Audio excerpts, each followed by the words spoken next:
Joining me now is UFC lightweight, the Mean Machine, Steve Garcia, who's back in action on June the 11th at UFC 275. Steve, how you doing?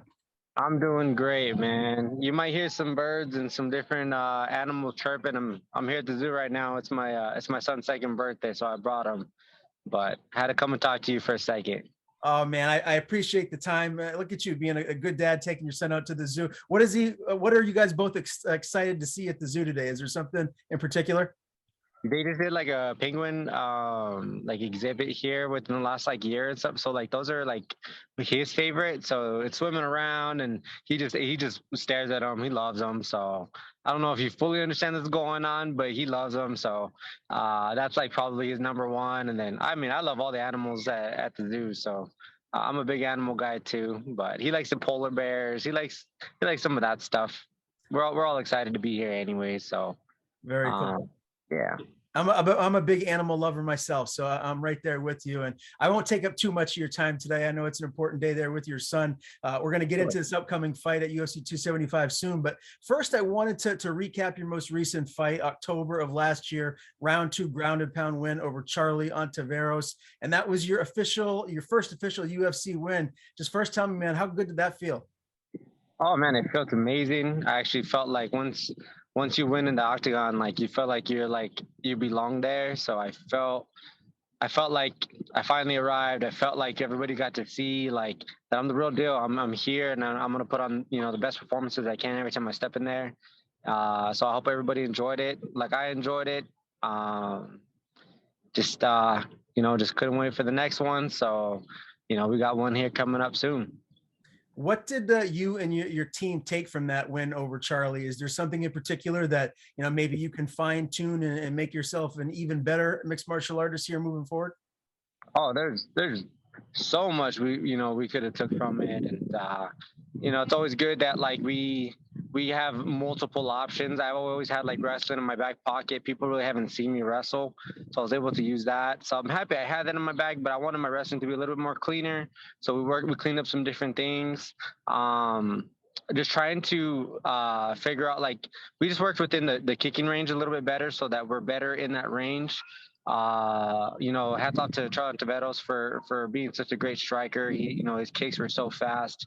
Very very hard to read and very hard to see sometimes, but at the end of the day, like I got some grit, to show you. So I'm gonna keep coming forward, and I'm gonna be in your face. And you might hit me, you might hurt me. It doesn't matter. I'm gonna keep coming as long as I can still breathe. So I feel like that really the tenacity just really showed in that fight, and obviously the skills kind of followed. So I want it to be the opposite, where skills are showing, and I don't need to use tenacity too much, but I got both. Now, I know that was only your second fight in the UFC, but after coming off your debut, which was a loss, did you feel pressure to go in there and not just win, but maybe get a finish?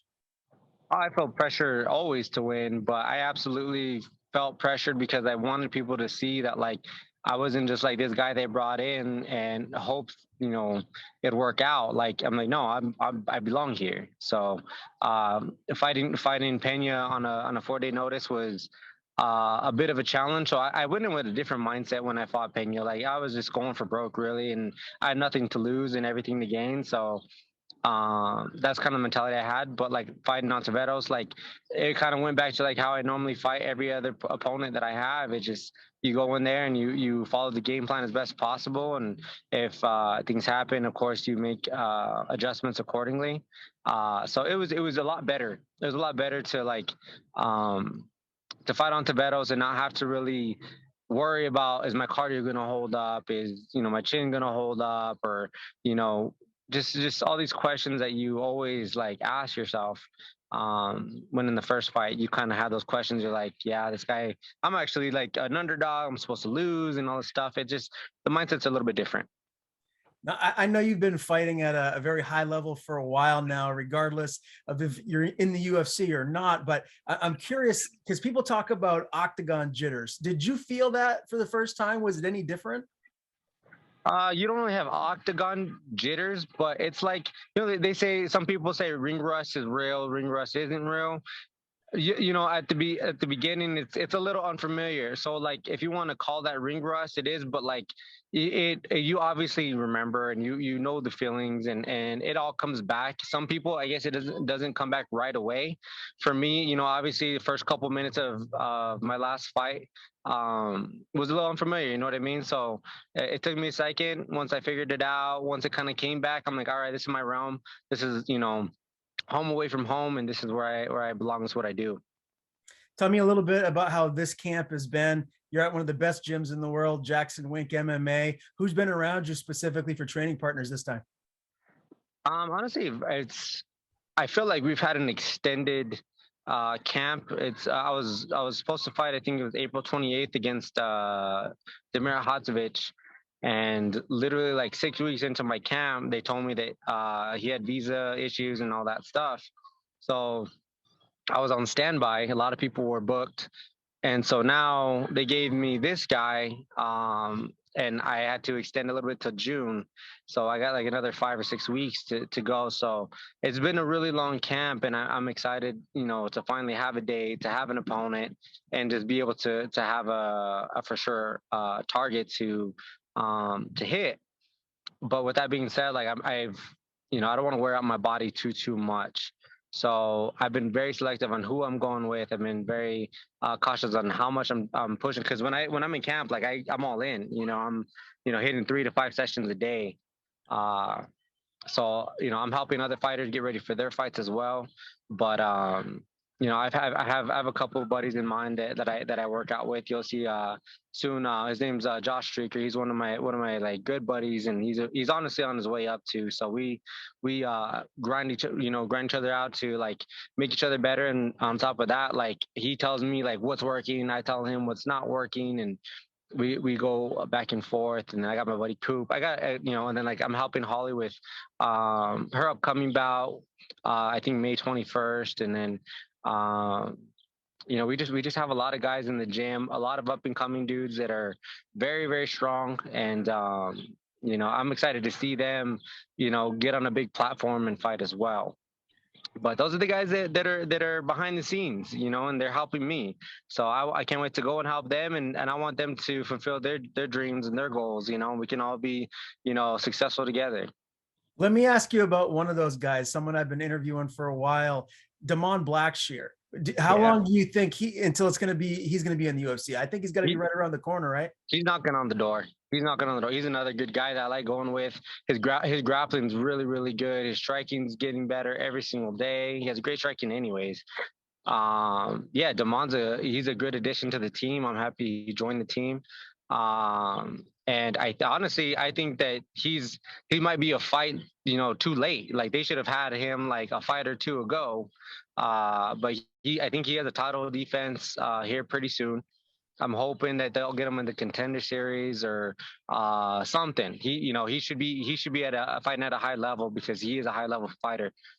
So you know, I hope, you know, I can help in any way I can, and you know, I know he's gonna do it regardless. So you know, keep talking to that guy, because he's a stud. Yeah, no doubt about it. That's why I asked. What is that cut like for you to lightweight? How big do you get? And would you ever consider fighting at a different weight class, or is 55 just going to be your home regardless? Right now, it's my home. I feel like my body's actually regulating back to where it was. Like, you know, I've had medical issues in the past. We've talked about it. But 55, the cut's actually very easy for me. Not very easy for me, but it's very easy compared to like what I was doing. I mean, I early on in my career, I have about like probably 28 fights, amateur and everything else that I've done included. Going to 35, and I'd be cutting from 165 to 168 pounds, cutting to 35. And after doing that so long, my body just was not feeling it anymore. And right now, like I'm walking around about 169, 170, and I'm fighting at 55. So the cut is much easier for me. I'm in probably some of the best shape that I've ever been. You know, I'm staying lean. So I feel like, you know, the weight cut to 55 is a much easier. It's a much easier weight cut. I don't really have the aftermath of a big weight cut, a big fight, because I would just really deal with a lot of issues. after the fight, and then come to find out it affected me long term. So um, weight cutting just I knew it was gonna catch up to me, but I didn't think it was gonna be like right now where I'm like starting to creep into my prime. I thought Yeah. I was gonna be like 50, 60 years old and I'm like gonna be struggling. I'm like, no, I'm like 29 and I'm dealing with it. So I think we figured it out. I think I have the skill set to still be able to compete at any weight class I so choose to. We might go back down at 45 at a time. I'm not sure, but right now 55 seems to be the place. Yeah. And you can eat a little bit more, live a little bit of a half of your life, I would imagine. Sure, sure. Yeah. Yeah, absolutely. It's my son's birthday. I can probably have a little bit of cake with him, When I was coming 35, you can't do that. Right. So yeah, I'm blessed. I fight bigger guys, but it's all right. I know what I'm getting myself into and I know what I can do in my abilities. Yeah, no doubt about it. I wanted to get a couple fight picks from you. We got a big card this weekend, UFC Okay. 274. The lightweight championship obviously is on the line. Charles Oliveira, Justin Gaethje. Who wins? How do they get it done? I am gonna kind of go out on a whim because you know what, Charles Oliveira he's looking good. He's looking mean. He's proving he has a chin. He's proving he has a will. Guy can finish you from the top and from the bottom. Striking's looking good, but you know what? I can't. I'm just not gonna bet against Gaethje, man. Like I'm such a big fan of his, and I think he gets it done within maybe 3 rounds. That would be my prediction, and that's me kind of sticking my neck out because Charles Oliveira is a beast. But I really, really think that Gaethje has good takedown defense, and man, he hits you and it hurts. It don't matter if it's with a lot of power or not. It's just gonna hurt. So Yeah. I got him. Okay, good enough. And who wins between Rose and Esparza? Also Chandler and Ferguson. You can just tell me real quick who you think gets those W's. I think Rose wins by knockout or probably by knockout TKO. Chandler and Ferguson, huge fan of them too, man. I don't know if we see the Ferguson of old, he's gonna take it. He's gonna take it.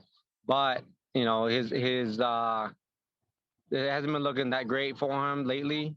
And if you have to go from like current status, Michael Chandler will take that. Okay. One last fight pick, and it's someone that's headlining UFC 275. I just interviewed the champion Glover Teixeira the other day, and obviously he's taking on Yuri Prohaska for the light heavyweight title. I'm super intrigued by this matchup because Prohaska is such a unique striker. He's just so dynamic, and Glover is just such a grizzly veteran. If he gets you on the ground, you're in big trouble. Do you think the old man Glover can retain and stay the champion, or do you think we're going to see the new breed here? No, no. Yeah, it's gonna be almost like a Michael Bisping situation. He got the title. He did exactly what he needed to do. He got it. But this Jerry, I don't know his last name. I don't know how to say his last name, but man, he's he's almost a new striking breed, and I feel bad for his opponents because he's a beast. He is scary. Now this card, UFC 275, is going to be in Singapore indoor stadium. How long of a travel is that going to be for you guys? I got to imagine it's going to be a little ways. I haven't looked so much into it, but I think it's a good like 15, 20 hour flight to get there. Obviously, time change is massive. So I'm kind of like more worried about that than anything. I want to make sure like my body adjusts and acclimates to the time, and jet lag isn't really like an issue. So we're still working out all the details when we're leaving. If I can, I want to push it out 2 more days to where I can come in a little bit sooner, just to make sure I'm okay. Yeah. Because one, I've never even fought outside the nation. I've traveled to like the Bahamas and to Mexico, which is not that big of a change. But when you're going all the way to Singapore, like there's a lot of adjustments to be made. And I believe that's kind of like his home time. I don't know where exactly he's from, but he'll be ready to go no matter what. And for me, I got to do some adjustments. And regardless, I'm gonna get the job done. But it's gonna take me a little bit more of a process to do it. So I'm a little nervous, but it's all good. Like at the end of the day, I know how to fight. I know put my hands on you. And when I put my hands on you, you're going down. So that's how it's gonna go. Now, Steve, you mentioned earlier on in the interview, obviously you had that fight in April against Demir that was canceled because he had visa issues. Do you feel like all in all, this is just giving you even more time to prepare and become a better version of yourself for this fight against Maheshate? I probably butchered that name, but I'm not sure how to say it. Yeah, I say the same thing. Maheshate, I think. Um, yes. I mean, it more time is always gonna benefit you as far as getting better.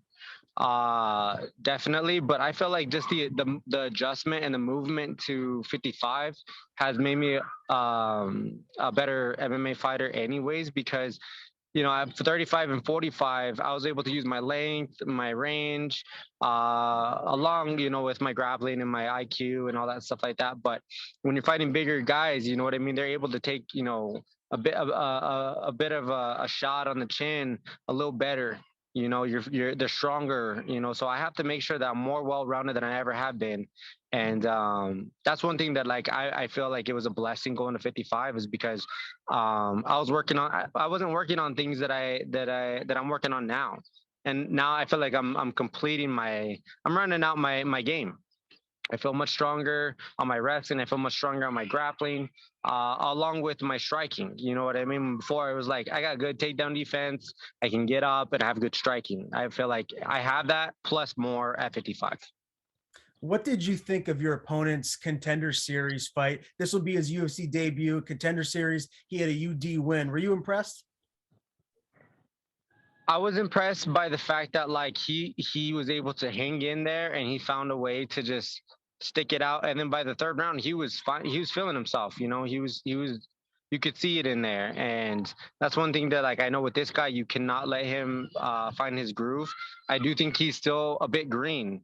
I'm going to be able to explore and test really the mentality he has, because he was dropped about 2 or 3 times, at least in the first round.